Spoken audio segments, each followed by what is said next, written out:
इसके लिए सिर्फ प्रशासन जिम्मेदार है, गंडक विभाग के एक्सीएन साहब जिम्मेदार हैं। लोगों का ये कहना है कि एक धरना प्रदर्शन एक्सीडेंट हो जाता है। एक्सीडेंट हो जाता है। हाँ, अभी गाड़ी कोई आती है तो यहाँ तक गिर जाते हैं लोग, ठीक सामने गिरते हैं लोग, और गिरते हैं लोग तो गांव के लोग आते हैं तो उठाते हैं लोग आधी रात 12 बजे रात को। मैं खड़ा हूँ एक पुलिया के पास, जिसका दृश्य आप देख पा रहे होंगे, और इस जगह का नाम है बिहुली सुमाली उर्फ हनुमानगंज। नमस्कार, आप देख रहे हैं क्रांतिकारी न्यूज़ और मेरा नाम है रंजीत। ये जो नहर है ये अमडरिया माइनर में आती है, और इस जो जगह का नाम है वो बिहुली सुमाली उर्फ हनुमानगंज है। यहाँ पे इस पुलिया की दशा आप देख पा रहे होंगे कि कितना बुरा दशा है इसका। गांव वालों ने मुझे बताया कि यहाँ पे आए दिनों एक्सीडेंट होते रहते हैं, दुर्घटनाएं होती रहती हैं। तकरीबन यहाँ के स्थानीय लोगों का कहना है कि ये 40 साल पुरानी पुलिया है। ये 40 साल पुरानी पुलिया है।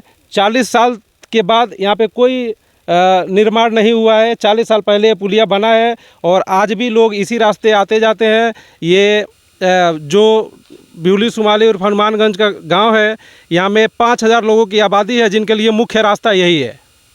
यही मुख्य रास्ता है। इसमें आप देख सकते हैं कि कितना ही दुर्घटना के आशंकाएँ तो हमेशा रहती ही होंगी यहाँ पे। ये आप देख सकते हैं, इधर पे कैमरामैन दिखाइए ज़रा कि ये कितना टूटा हुआ है, कितना जर्जर स्थिति में है। लेकिन ये आज तक गांव वालों का कहना है कि 100 बार से ऊपर हम लोगों ने गंडक विभाग को जो है कि एप्लीकेशन दिया है, अधिकारियों को सूचित किया है, लिखित में भी दिया है, धरना प्रदर्शन भी करने का आयोजन किया गया है। अगर गंडक विभाग इसको सुलझाती नहीं है, बनाती नहीं है तो हमारे साथ कुछ स्थानीय लोग, ग्रामीण जो है कि मौजूद हैं, इनसे बात करना चाहेंगे। नमस्कार जी। नमस्कार, अपना परिचय दीजिए। मैं राम सूरत यादव, प्रधान प्रतिनिधि ग्राम सभा बिहुली सुमाली उर्फ हनुमानगंज।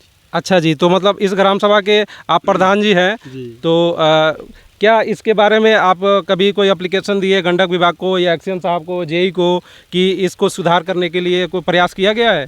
जी, जब मैं ये पुलिया आज 10 साल से टूटा हुआ है, जब मैं प्रधान बन के आया तो मैं इसके लिए एक बार नहीं 2-3 बार मैं जेई को भी बुला के दिखाया, और इसके बाद ग्राम सभा के अपने पैड पे ग्राम सभा के लोगों का दस्तखत करा के मैंने स्थानीय विधायक जी को भी भेजवाया, सांसद जी को भी भेजवाया, और मैं निवेदन भी किया कि कम से कम इस पुलिया को, जो रोज़ खतरे से किसी न किसी तरीके से लोगों को टलती है, तो हम चाहेंगे कि भाई उनको दिए थे कि बनवा दें। हमारे अधीन में, हमारे पावर में पुलिया तो आता नहीं है, लेकिन जो हमारे जिम्मेवार लोग हैं, सांसद जी या विधायक जी या गंडक विभाग, ये लोग कम से कम इस पे ध्यान नहीं दिए। और हम तो चाहते हैं, हम तो हमारा जो सहयोग है लोगों के साथ करते हैं, और इस सहयोग के साथ हम चाहेंगे कि लोग थोड़ा ध्यान दे दें, बन जाए। इसलिए कि अगर जो ये बनता नहीं है तो ये मुख्य मार्ग है, और गन्ना, चूँकि आप पीछे देखेंगे ये गन्ना क्षेत्र है, और यहाँ से टाली के वज़न करके 50 कुंटल 100 कुंटल तक गन्ना लोग इस पुलिये से हिलाते हैं, और ख़तरे से जूझते हुए किसी तरह से उस पार से जाते हैं। तो हमारा तो हम हमेशा प्रयासरत हैं, हम चाह रहे हैं कि ये पुलिया बने, लेकिन मेरे बजट के अनुसार, मेरे ग्राम सभा के बजट के अनुसार बन नहीं सकता, इसलिए हम मजबूर हैं। बाकी स्थानीय लोगों का ये कहना है कि एक धरना प्रदर्शन ये सब किया जाए, लेकिन मेरा कहना यह है कि अगर जो जिम्मेवार इसको सुन लें और इस पर थोड़ा ध्यान दे दें तो शायद और अच्छा बात होगी। धन्यवाद। एक चाचा आ रहे हैं बाइक से, इनसे बात करते हैं हम। चाचा, आप यहाँ हो जाता है। एक्सीडेंट हो जाता है। हाँ, अभी बताया गया है कि कैमरामैन जरा दिखाइए, चारों तरफ, हमारे चारों तरफ गन्ना बोया गया है। गन्ना बाहुल्य क्षेत्र है ये। यहाँ पे गन्ना की खेती मुख्य रूप से की जाती है। चूँकि रामकोला चीनी मिल यहीं पास में ही है, तो गन्ना की खेती यहाँ मुख्य फसल के रूप में किया जाता है। और 50 कुंटल, 60 कुंटल, 70 कुंटल, 80 कुंटल जो है कि इसी मार्ग से लेके जाया जाता है। यह मुख्य मार्ग है इस ग्राम सभा का। तकरीबन 5000 लोगों की आबादी है इस गाँव में, और जो कि इसी रास्ते से गुजरने को मजबूर है। आप भी इसी गांव के रहने वाले हैं? हाँ भैया, हम इसी गांव के रहने वाले हैं। यहाँ तो उनका बाइक आते हैं, उनके गाड़ी कोई आती है तो यहाँ तक गिर जाते हैं लोग, ठीक सामने गिरते हैं लोग।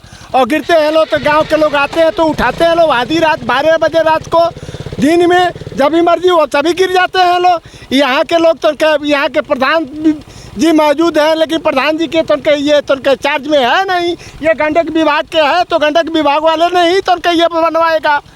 जी जी, अभी ये गंडक विभाग के अधिकारी सोए हुए हैं। हाँ। मैं इस तरह की तमाम पुलिया छोटे छोटे नहरों पे देख चुका हूँ जो गांव के मुख्य गांव के जो मुख्य मार्ग के रूप में है, लेकिन फिर भी जो है कि एक्सियन और जेई गंडक विभाग के सोए हुए हैं। अगर मेरी आवाज़ आपके कानों तक पहुँचे अधिकारी महोदय, एक्सियन महोदय साहब, तो एक बार देख लीजिए इसका दशा, इस पुलिया का दशा देख लीजिए।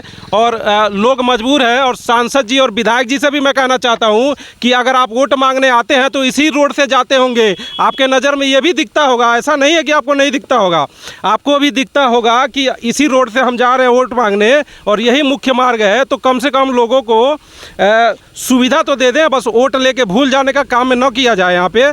और अधिकारी महोदयों से मैं निवेदन करता हूँ हाथ जोड़ के कि यहाँ की जनता का सुना जाए और उनका जो है कि समाधान किया जाए। यहाँ के जनता आक्रोश में है। अगर जनता कह रही है कि ये पुलिया का निर्माण नहीं हुआ तो हम लोग एक्सियन के यहाँ जाके धरना पे बैठ जाएंगे, अनिश्चितकालीन धरना करेंगे। उसके लिए जो भी करना होगा हम करेंगे, लेकिन इस पुलिया का निर्माण करवाना ही हमारा परम उद्देश्य है। यहाँ के प्रधान जी भी प्रधान जी के साथ पूरी जनसभा है, पूरी जनता इनके साथ है और कह रही है कि अगर नहीं बनता है तो हम जो है कि यहाँ पे विशाल धरना प्रदर्शन का आयोजन एक्सियन गंडक विभाग एक्सियन के यहाँ किया जाएगा। और उसके बाद से अगर कोई भी मिसहैपनिंग होती है, यहाँ पे देख लीजिए, कोई भी दुर्घटना होती है यहाँ से या धरना प्रदर्शन होगा वहाँ पे कुछ होता है, इसके लिए सिर्फ प्रशासन जिम्मेदार है, गंडक विभाग के एक्सियन साहब जिम्मेदार हैं और कोई जिम्मेदार नहीं है। यहाँ पे जो भी अधिकारी कर्मचारी वो जिम्मेदार हैं। ये आपको एक बार फिर बता देता हूँ, ये जो स्थान है बिहुली सुमाली उर्फ हनुमानगंज है और ये जो माइनर है वो अमडरिया माइनर है। और हनुमानगंज टोले पे ये जो है कि पुलिया है। जो ये आप इधर दिखाइए कैमरामैन, ये गांव है और इस गांव का जो है कि मुख्य मार्ग यही है। ठंडी हो, बरसात हो, गर्मी हो, धूप हो, किसी भी समय आपको अगर कहीं भी मार्केट में जाना है तो इसी रास्ते आपको जाना पड़ेगा, इस गांव से बाहर जाना है। अगर ये पुलिया क्षतिग्रस्त हो जाती है, जबकि दिख रहा है कि आज कल परसों कभी भी ये टूट सकती है, इसकी कोई गारंटी नहीं है, ये बिल्कुल एक्सपायर हो चुकी है, तो ये गांव के लोगों का जो है कि आना जाना बंद हो जाएगा, बाहर से कनेक्शन टूट जाएगा। इनको अब इसी नाव को पार करने के लिए या तो खुद अपने पैसे से पुलिया बनवाना पड़ेगा, नहीं तो नाव बनाना पड़ेगा। यहीं से जाने के लिए इनको नाव की आवश्यकता पड़ेगी।